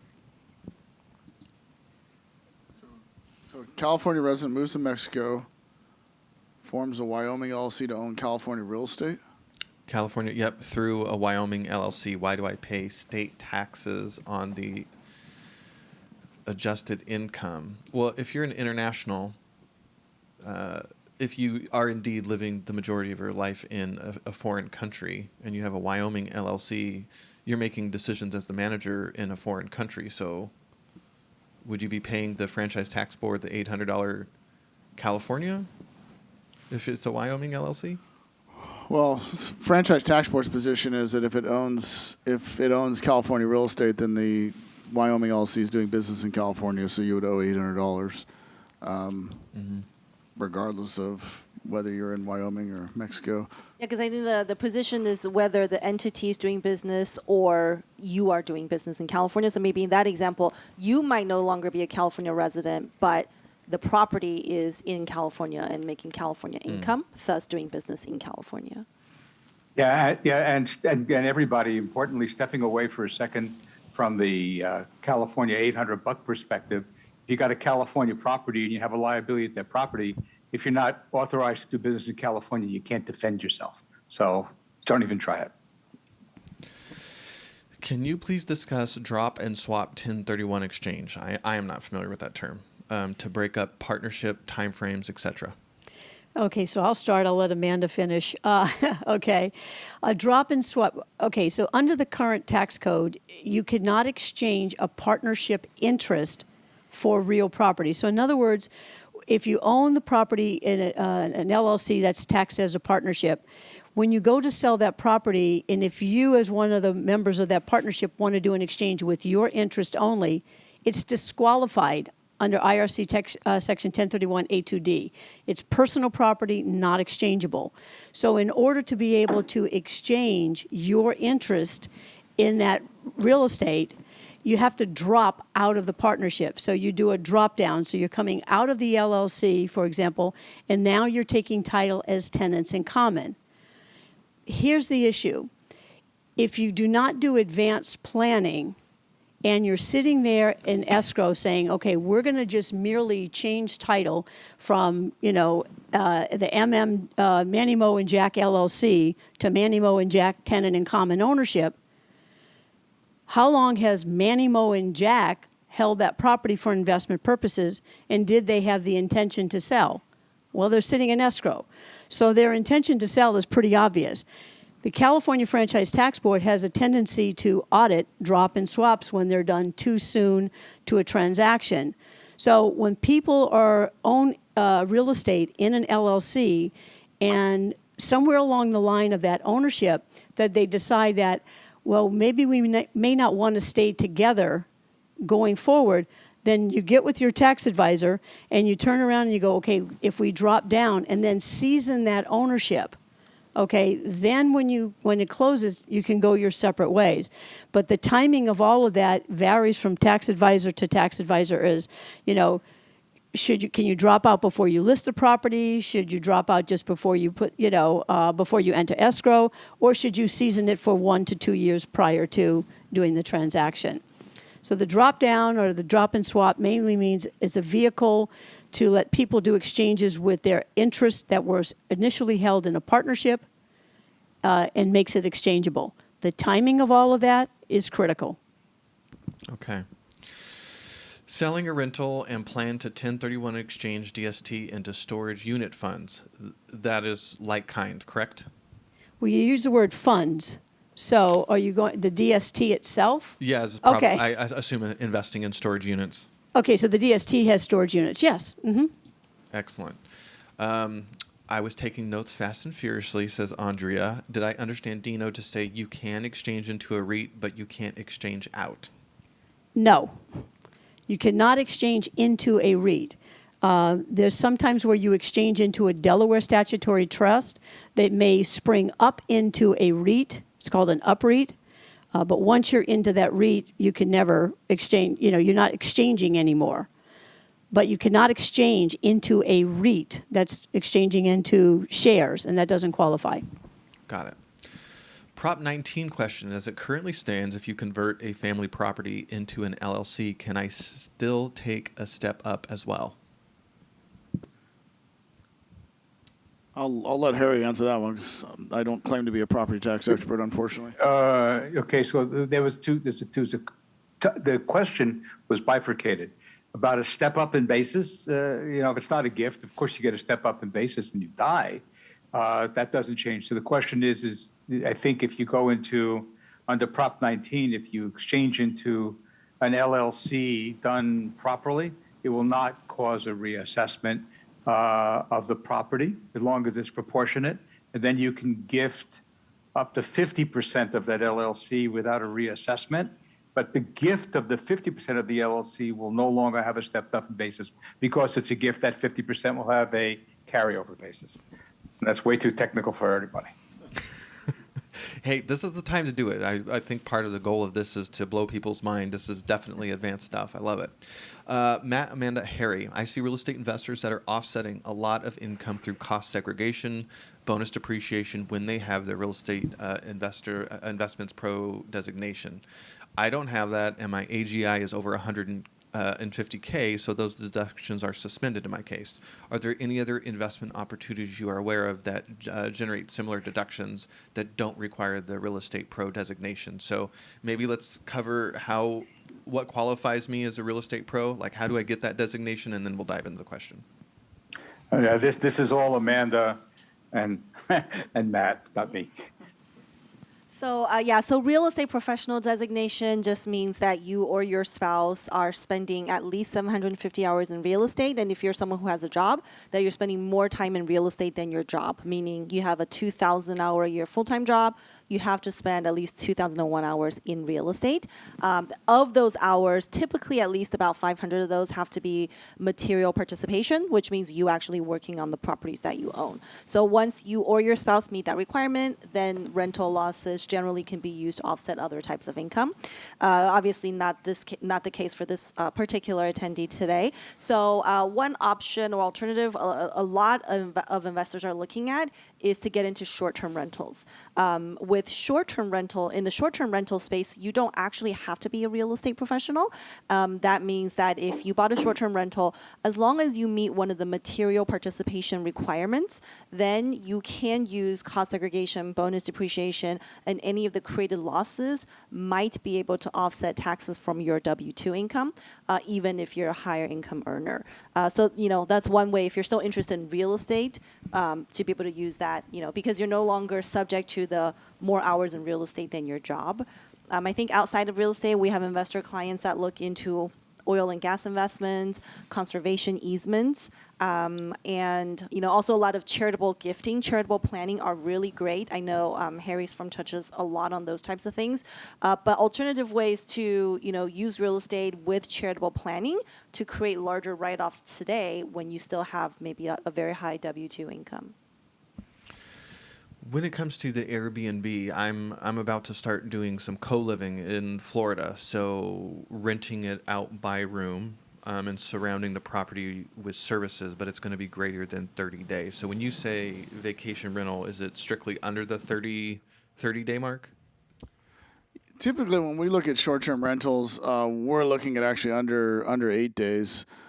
So yes, in a situation if somebody is co-living and renting out 3 other rooms, and the average customer stay of each of those rooms is 90 days, 180 days, whatever, something longer than 7, or even there is a 30-day delineation in the tax code, but that would be something like a long-term rental in that situation, because that wouldn't be considered a short-term rental, even though you're, renting out a room or 2 rooms or something like that.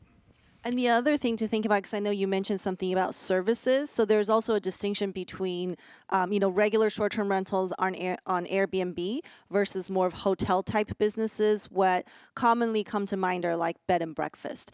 And so the distinction is that if you're operating your rental more like a hotel business, providing services like daily cleaning, breakfast, picking them up from the airport. I mean, the more of those services you offer, the more it looks to be more like a hotel operation.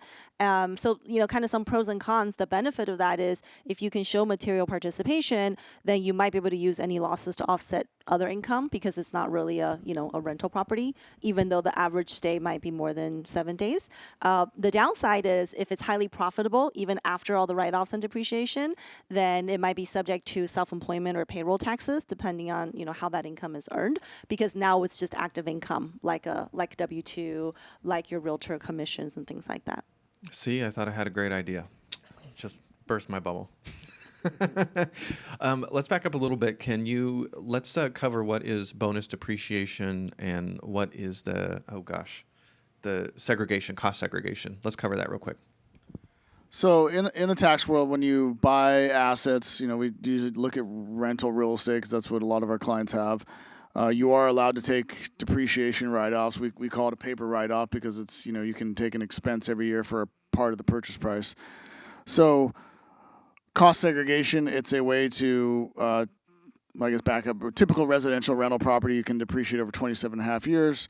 A non-residential, you get to write off over 39 years, basically spread it out over those years. Cost segregation, effectively, you have hiring somebody to look at your property and break out components of that property that you can write off over shorter periods of time. So 5 years, 7 years, 15 years instead of 27 and a half or 39.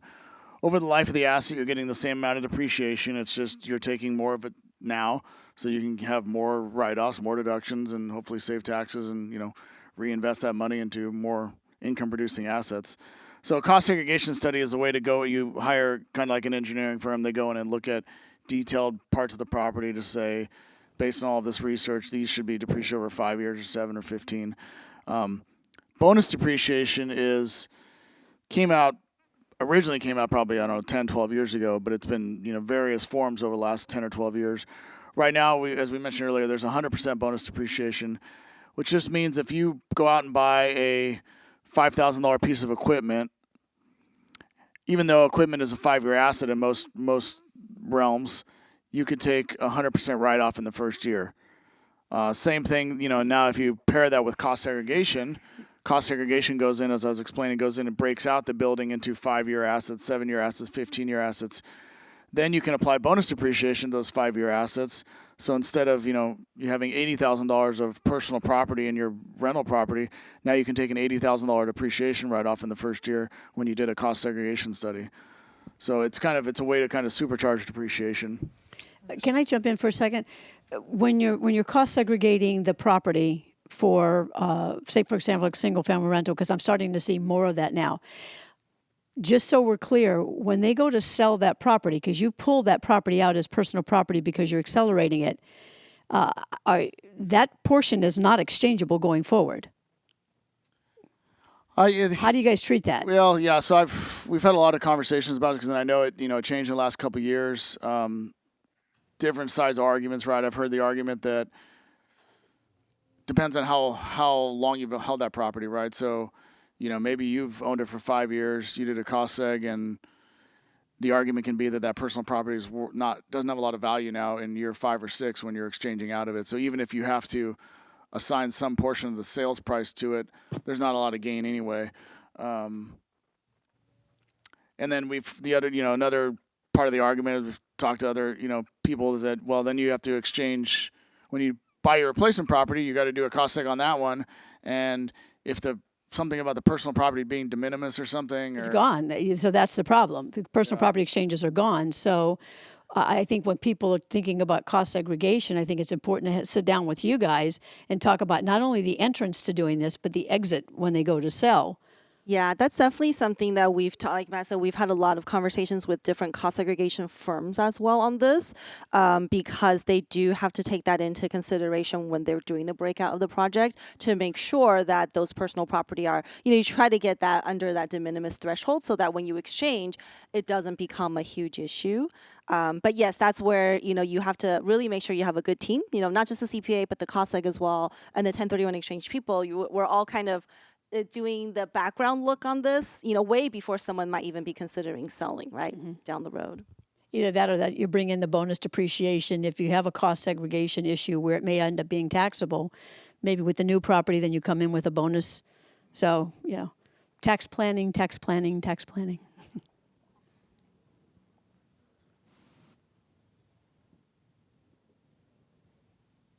Sorry about that.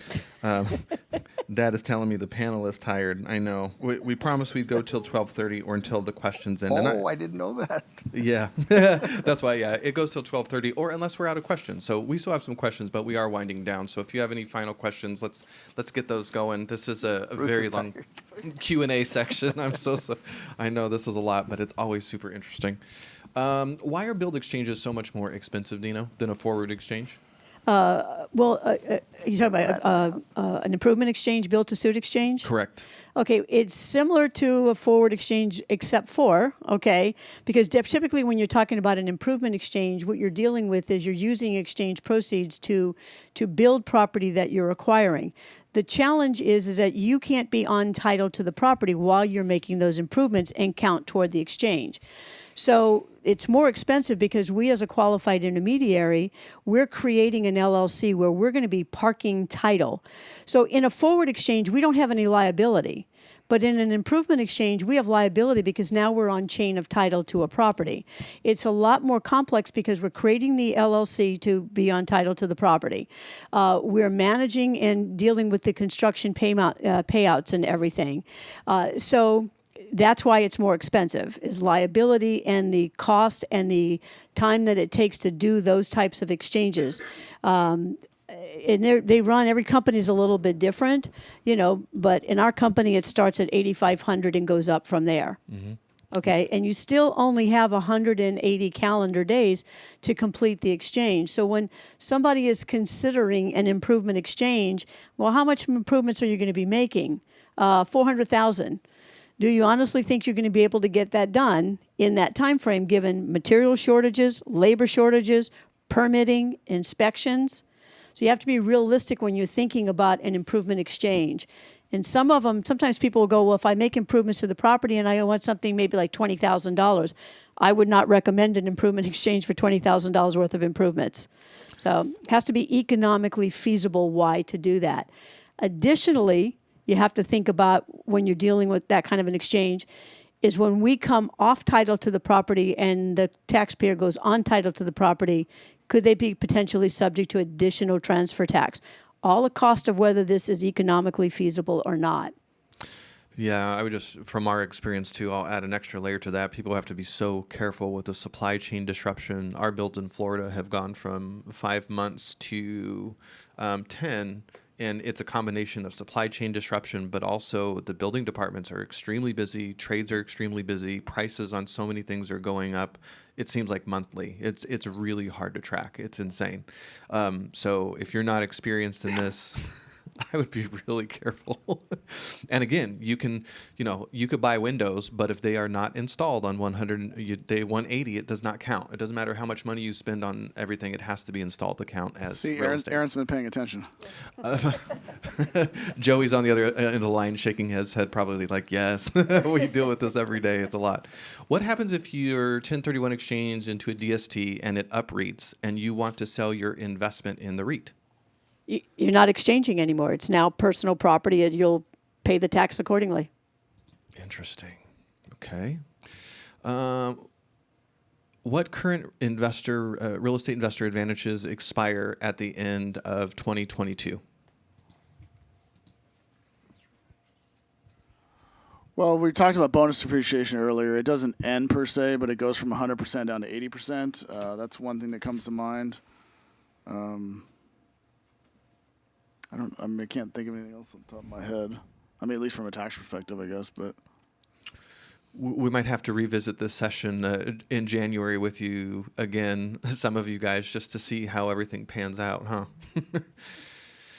What strategies exist to deal with depreciation when it gets recaptured at sale? it's a good question. I mean, one of them we were kind of alluded to earlier is when you're recapturing depreciation and maybe you have to allocate sales price to certain assets, trying to make the argument that part that has a lot of depreciation you took maybe is not as valuable now as it was 5-10 years ago. So you can, allocate less of that versus the building. I would look at, as Amanda's mentioned earlier, look at offset strategies. Do you have if you're not a real estate professional, do you have other passive losses from other rentals that you can use to offset the income from the sale of the assets generating depreciation recapture if it was a rental property? Other things like, charitable gifting strategy we talked about. Yeah. Well, I mean, obviously 1031 exchange, right, that we've been talking about. If you're doing a 1031 exchange at sale, then there is no recapture at the time of the exchange. What is the recommended way to determine land versus building value, the amount that can be depreciated? I can just do the cost segregation by myself, right? No.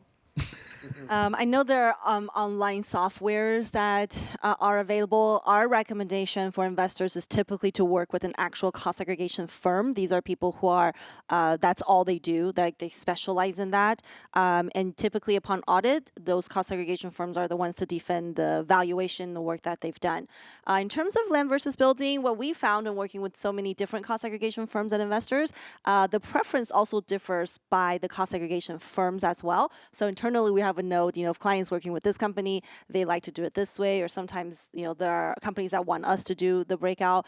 But common ways to do it, obviously the county tax records, right? So from the county tax records, you'll get a breakout of land versus building. Also, we can look at appraisals as well. Appraisal most of the time will break out the land versus the improvement. So just going through those, a couple different methodology to figure out which one results in the highest building percentage, therefore, potentially the highest result or best result, I guess, in terms of depreciation in general. Okay. If my friend has a property payoff and wants to sell it to me, he wants to finance it to me for 15 years, does he take a break on taxes, or does he need to pay capital gains now? Or so installment sales, can we discuss that a little bit? Yeah, so if somebody's selling an asset that has gain and they're going to finance part of the sale to somebody else, the benefit of the installment sale, or benefit of collecting payments over time, is you spread out your taxes over time. So it's based on a gross profit ratio, but essentially you're going to pay taxes based on a percentage of the money received every year. So if you take a large down payment up front and let's say you take 70% up front and 30% finance, you're going to pay a big chunk of tax up front, obviously, or vice versa. If you take 10% up front and finance 90%, you're going to spread it out over a long period of time. Can I add a question to that? What if it's interest only and the person that carries the note passes away? Is that a taxable event for the estate, or does that get bumped up to where it's not taxable? I think we can let Harry answer it, but I think it's both. It's you do get a step up basis, assuming it's not it's still within your estate. Not a property. I think on the note you're going to get income in respect of a decedent, so I think that's going to be ordinary income. The other is you get a step up on whatever is considered to be capital. Iris, it's so good to see you. I didn't know you were on. Iris is asking Dino, and I think this is really important considering all the time crunches and how hard it is to find assets. Is reverse exchange a better play right now? And what's the cost difference? Okay, well, reverse exchanges are definitely something that's being discussed more often than maybe prior times because of the inventory crunch that we're dealing with. Because the reverse exchange helps hedge against that 45 days of not being able to find the suitable replacement property. I like to say, but where are you getting the money to buy the property? Because nothing has sold yet. So when you're doing a reverse exchange, ergo reverse, because you're doing it in reverse, you're closing on the purchase. If you have all the cash to buy the property, that makes it a lot easier. It doesn't make it cheaper, but it makes it a lot easier because there's no lender that's involved. So if you do not have all of the cash, and say maybe you have a down payment, maybe 20%, 25%, and you're getting a lender that is going to finance the balance. Here's where it becomes very difficult in a reverse exchange transaction, because we again create that LLC, like I talked about in an improvement exchange. We're going to physically go on title to the property. If there is a loan, we are going to be signing the loan documents. You're going to guarantee it, but we're going to be signing the loan documents. We're going to ask the lender to insert language in the loan documents to protect us because we have liability. And 99.9% of the time, if it is a standard conforming type lender, it's not going to go forward because they will refuse to do that. So, and again, it's an expensive exchange, so you have to look at, again, the economics and the cost benefits. The other component is you still have to sell your property within the 180 calendar days. In this market, it's not that difficult, but depending on what you're selling, you may not, it may end up becoming an issue. If you can't get your property sold to finish off the exchange and 180 days comes and goes, We're coming off title to the property. Now you own both properties, and you spent a lot of money to try to defer tax on a transaction that never happened. So before you go too far down the road with wanting to do a reverse exchange, I think you have to have a conversation about what's going on your transaction, where are you getting the money, how much gain are you deferring if you were just to sell the property outright. Weigh the economic components to it all. So in other words, if somebody's tax liability was $20,000 or $25,000 on the sale of the relinquished property, would you want to go through the expense of trying to do a reverse exchange? I'm thinking probably not. If your tax liability is $100,000, then reverse exchanges make more economic sense. But the bigger issue is, where are you getting the money to close on the property? That's a big issue. So you would prefer I not put anything in my name if the intent is to do 1031 exchanges? You can't own both properties. I know, I'm just Yeah. kidding. Well, Try as you might, Aaron. No, I have had a lot of investors that have been surprised how quickly things are selling and how competitive it is, and they just don't know the rules. And so they're like, oh, I'll just do a reverse exchange. I'll buy a property, and then they think they're going to call you and being like, I'm doing a reverse exchange. No, you're not. And that's very true. And then sometimes go, well, I'll have my son or daughter buy it, and then I'll buy it from them. No, you're not. Can't do that. Well, what if I have a friend? Where's your friend getting the money? Well, I'll lend it to him. And that seems to be a problem. So, Picky. I know, right? Hey, their middle name is revenue, okay? Dad, let's go a little bit. I've been leaving you alone for a little bit, but there are quite a few questions about how you're feeling about 2022 overall. I know you're still doing a lot of research going into December for a Q4 newsletter that we're doing, but are you really uncomfortable about 2022? No, but it's because there's some mitigating factors. We have a lot of equity. It doesn't seem like socially, politically, we have the intent to foreclose on people that don't make their payment. So that's a big deal. I don't know how you'd end up with so many foreclosures quickly. So that's a mitigating factor. It's going to be very interesting. I've got to really think about inflation because we're seeing it as we build. But the big picture stuff is deflationary. So I read books and go, okay, well, tech is deflationary, debt's deflationary, the seniors being a dominant percentage of the population is deflationary. Those are big pieces. The fact that you have supply chain problems because there's a lot of containers out in the ocean probably will correct itself. So I think there's two pieces. There's short term and there's long term. But real estate in California, once it hits a 17% affordability, has never done well in 2 years. It hasn't always gone down in price, but you also now go forward and say, okay, our interest rate's going to remain 2.5 or 3 for the next 10, 30 years? That's really doubtful. And so that's the headwind, is how did California end up going forward when the only thing that will help it out is people's wages, not interest rates? Would buying and flipping in California in 2022 scare you? No. Again, if I don't expect a big price decline, but I would pick and choose my spots, I would want my flip to be buyable by a big percentage of the buyers. So it would be a bad time to start something that I'd have the building department involved in, getting permits and all that stuff, and maybe take me 2 years to get to the finish line on a house only 5% of the world can afford. That would not be my flip. Yeah, it's interesting. What I'm speaking for OC RIA, Karin's club, in about 10 days, and I'm doing a lot of research on the 30-plus bills that passed California around housing, on top of all the ADU laws that already passed, and then speaking to planning departments, how upset they are. The majority of cities were against SB 9 and 10 that just came out, and they just don't have time or the staff to implement a lot of the changes. And to me, I look at some of these things, they're not even going to be possible, like SB 9 getting rid of single-family zoning. I mean, how many occupant owners are going to be like, you know what, I want to build a duplex? I just don't. With the supply chain disruption and cost, it's just going to be so hard. But some unique opportunities in California coming ahead. It's been really fun to see ADUs really taking off.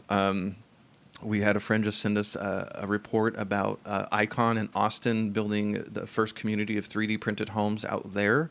So lots of technology entering the construction space, which we really need right now. It's nuts. Any thoughts on, Dad, on anything else you're reading up on? Florida, you still really excited about Florida? Yeah, I am. Yeah, just a very different price point and cost to buy land, for instance. We're buying land where the cost of the land is 5 to 10% of the finished product. That's crazy. You know, in California, it can be 50% of the finished product. So, yeah, I'm very comfortable with the space. The fact that population is headed there, both immigration and migration within the states. Florida is number one. And more money migrates to Florida than any place. And all those three factors are a big deal. All right, we've only got about 15 minutes, and we've gone through a lot of the questions. But I want to take some time to do some roundtable just real quick. Any major concerns closing out this year for any of us? I would say in the self-directed IRA space, we kind of dodged a bullet there on Thursday. So I would say things are business as usual in our space. Oh, I would turn around and say that, until we find out what's specifically going to emerge from the swamp, closing out the year, I don't think there's any time to close out the year. By the time we have definitive answers, the year is over. So there's no time. So to me, the whole thing is a big catch-up. And the only way to me that would make any sense is what emerges from the swamp at the end of November should be implemented gradually over a period of time to make some sense. Other than that, I think we're all going to be playing catch-up. Matt and Amanda? I mean, as we were talking earlier, it's, makes tax planning obviously more difficult in uncertain times. But again, it's, the idea, don't panic. It's just, have those conversations with your team of advisors, plan ahead, make educated, moves as best as you can. Obviously, from our perspective, there's been a lot of changes in the last 4 or 5 years, and it's, it can be, for everybody, it can be overwhelming at times. So it's just, staying on top of things, and it's challenging, but, that's what we're here to do, and, plow ahead. Yeah, I think what I tell people too, just be flexible. And that's what we're telling ourselves too with our investments. We talked a lot earlier about strategy. Earlier, Harry said, be strategic, be tactical with your entire team. What a lot of people don't understand is strategy is not something you come up with one time and put it on the shelf. It is ever changing. It changes with your transactions. And clearly we can see it changes with the potential change in law. So just being flexible and being, staying on top of it, get the communication, the line of communication open. I think those are the main things that we're trying to do ourselves as well. Dino? I would say for the balance of the year, just plan. I think we're going to continue to stay very busy. Be prepared for when you're embarking on a 1031 that it's going to take a lot more planning than you might have thought in the past based on volume and everything else that's going on. To use the word strategic, be strategic about where you plan on purchasing. So sort of have that in mind when you're thinking about selling your property. What are you going to exchange into? What does the market look like? What are the market conditions? How's the inventory levels? Financing, all of that. So I think it's really important that going for the balance of this year, stay focused on your transaction if you're in an exchange. It's not a time where you can take a nap. You have to move very quickly and stay diligent because it is your transaction and you're trying to defer tax. So keep your eye on the prize, even though it's going to get, bumpy and maybe frustrating along the way. Okay. Dad, I think we're there. Any other questions from the panel to each other? I have a question for Karen. I think we chatted about it once. Situation with an exchange where a client was selling an investment property and they wanted to use their self-directed IRA to go in co-ownership with the exchange property to help fund the value of the new property. Right. Well, your IRA doesn't co-invest with you, typically because you're not allowed to have any personal benefit. So in this case, if you got audited, you'd have a really hard time proving that there was no personal benefit. So I would say don't do that. Fair enough. Man, I just feel like we've been saying no a lot today. Dad, any more brilliant questions? No more questions. I'll make a statement.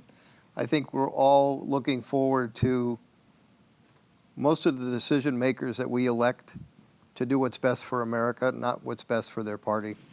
I would really love to see that. Yeah, amen. Well, Absolutely. I'd like to go around and make sure everybody knows how to get in contact with you, and if you have any special things that you do, like meetings with people, things like that. Dino, is there? I can juggle. Harry, I think you mentioned it. You do a planning session? Yeah, we provide every year a complimentary consultation with myself or a member of my team to answer any and all questions and look at personal situations that arose as a result of today's conversation or anything else. Please take us up on it. I know it's going to be in the deck of materials that you send out, Aaron, and I think a couple of times in the chat, Paul put up how to reach us, and we look forward to seeing everybody and talking to everybody. Appreciate it, and look forward to seeing you all next year. Thank you. Matt and Amanda have 2 books on Amazon about taxes. I can't think of a better gift for a stocking stuffer, right? Yeah. So the first is called Tax Strategies for the Savvy Real Estate Investor. The other one is called the book on Advanced Tax Strategies. I think with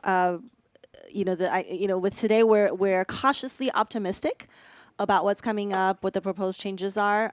Over the next few, days, weeks, months, our plan is to continue to monitor all the proposed changes. So I do encourage those of you who are interested in stay on top of it just to visit our website. That's where we will be posting additional webinars and educational content as more information is released. So our website is www.keystonecpa.com. Okay. Karin? Right. If you'd like to learn more about self-directed IRAs, our website, it's the letter U, udirectira.com. We have a free report that you can download. Just, throw in your email address and we'll email you a link to this free report that goes over all the different asset classes and self-directed IRAs. And also, as Aaron mentioned, I do also head up OCREA, Orange County Real Estate Investors Association. Keystone is a sponsor, so thanks. And coming up this month in November, the second Thursday of every month is when we meet, by the way. So I think it's November 11th this year that Aaron is going to be speaking and talking about these 30 tax changes that have occurred in the state of California. Maybe not all 30, but he's going to hit on the high points. So again, for self-directed IRAs, it's udirectira.com. Okay. And then Dino. Well, I haven't written a book, but I can send you a copy of the tax code if you would like. I ask people, though, if you read any material that we send out, please do not drive immediately after, okay? I feel free to give me a call and to answer any questions you have in regards to the 1031 process. I'm more than happy to answer your question. We have a plethora of information on our website. I work with Asset Preservation. We're a national 1031 qualified intermediary. We have facilitated over 200,000 exchanges nationwide, and we've been doing this for over 30 years. Our website is APIexchange.com, APIexchange.com, and my office number is 866-857, hold it, 1031. Oh gosh, forget fruit and toothbrushes for Halloween. Let's just start handing out tax code booklets, right? Oh gosh, for the Norris Group, November 5th, we've got I Survive Real Estate. Our panel is complete, and I'm pretty excited about the group that we've put together, including, of course, favorites like Doug Duncan and Sean O'Toole. We've got the housing industry represented, and then Realogy just came on to sort of represent the realtor and technology voice with iBuyers and so much going on. There's a lot that our industry is forced to reckon with, so it is going to be super nerdy. It's November 5th from 5 to 7 p.m. 100% of all the money we raise goes to charity. Last year we crossed the $1 million mark, and of course, UDirect and Keystone. You guys have been great partners for many, many years. This is year 14, so it's a pretty exciting event to keep doing and to get the participation we do. Hopefully next year we'll be back at the Nixon Library. This is recorded. You'll be able to listen to it again, just in case you've been drinking every time we said IRA or something, and you need a second chance. Is he looking It at will go me? up on Amazon Prime, YouTube, Facebook, as soon as possible. We'll try to get it up in the next couple weeks, and we will send all attendees any information or decks that were presented, as well as contact information for all the speakers. With that, I think we are done. Happy Saturday. Thanks for joining us so Thank early. you. Thanks, Harry, for joining us remote. And we'll see you in your year 12 next year. We got it, guys. Thank you. Bye-bye. Bye-bye. Bye-bye. Bye-bye.